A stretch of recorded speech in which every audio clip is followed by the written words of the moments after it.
Ernesto Beckman Gessiel nasceu em Bento Gonçalves no dia 3 de agosto de 1907 e morreu no Rio de Janeiro dia 12 de setembro de 1996. Iniciou sua carreira em 1921 como aluno do Colégio Militar de Porto Alegre.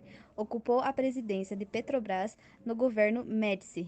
Ernesto foi o quarto presidente da ditadura militar brasileira.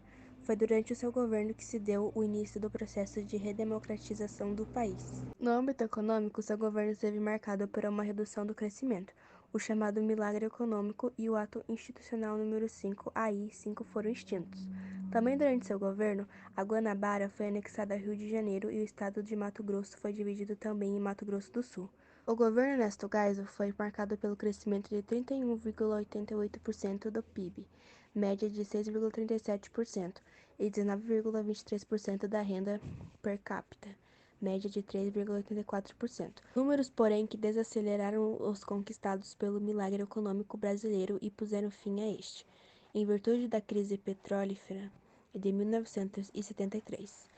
Geisel assumiu com a inflação em 15,54% e entregou a 40,81% general João Figueiredo. Ernesto Gessiel iniciou sua carreira em 1921 como aluno do Colégio Militar de Porto Alegre e atingiu seus cargos políticos de maior relevo durante o regime militar de 1964.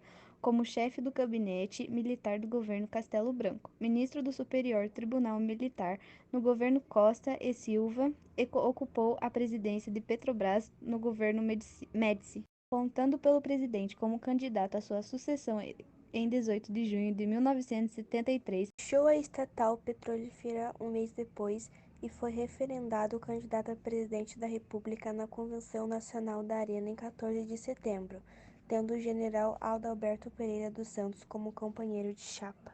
15 de janeiro de 1974, os candidatos arenistas venceram a chapa do MDB, formado por Ulisses Guimarães e Barbosa Lima, sobrinho, por um placar de 400 votos, e a 76 na primeira eleição realizada por um colégio eleitoral. O novo presidente foi empossado em sessão solene do Congresso Nacional presidida pelo senador Paulo Torres, Arena RJ.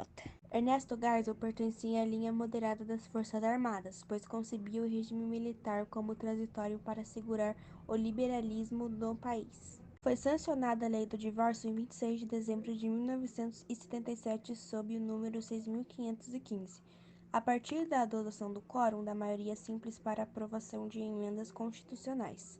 A adoção do divórcio foi uma causa defendida por Nelson Carneiro durante anos. Recebido, 400, Colégio Eleitoral. Vice-presidente da República, Adalberto Pereira dos Santos, militar, 1905 a 1974. Idade ao assumir, 69 anos. Tipo de eleição indireta. Votos recebidos, 400. Colégio Eleitoral. Documento tornado público pelo Departamento de Estados Unidos mostra que ex-presidente Ernesto Gessiel, 1974 e 1979, autorizou que o Centro de Inteligência do Exército, CIE, continuasse a política de execuções sumárias contra opositores da ditadura militar no Brasil, adotadas durante o governo de Emílio Garrastazu Médici, mas que se limitasse às execuções aos mais perigosos subversivos. Fique com a reportagem sobre Ernesto Geisel. Um documento secreto da Agência Central de Inteligência Norte-Americana, a CIA, revela que o ex-presidente do Brasil, Ernesto Geisel, autorizou o assassinato de opositores do regime militar. Geisel ordenou que as mortes se limitassem a execuções daqueles que classificou como perigosos subversivos. Veja na reportagem da correspondente Gislene Nogueira. A transcrição do documento está disponível em um site do governo dos Estados Unidos. O texto foi escrito pelo então diretor da CIA, William Colby, e endereçado a Henry Kissinger, secretário de Estado norte-americano na época. Colby fez um relato sobre uma reunião entre o general Ernesto Geisel, recém-empossado na presidência, e 3 generais assessores em 30 de março de 1974. No encontro, Geisel foi informado da execução sumária de cerca de 104 pessoas no Centro de Informações do Exército durante o último ano do governo do general Emílio Médici. Um dos presentes defendeu a manutenção da política. O memorando revela que Geisel informou o general João Batista Figueiredo, chefe do Serviço Nacional de Inteligência, o SNI, que a política deveria continuar.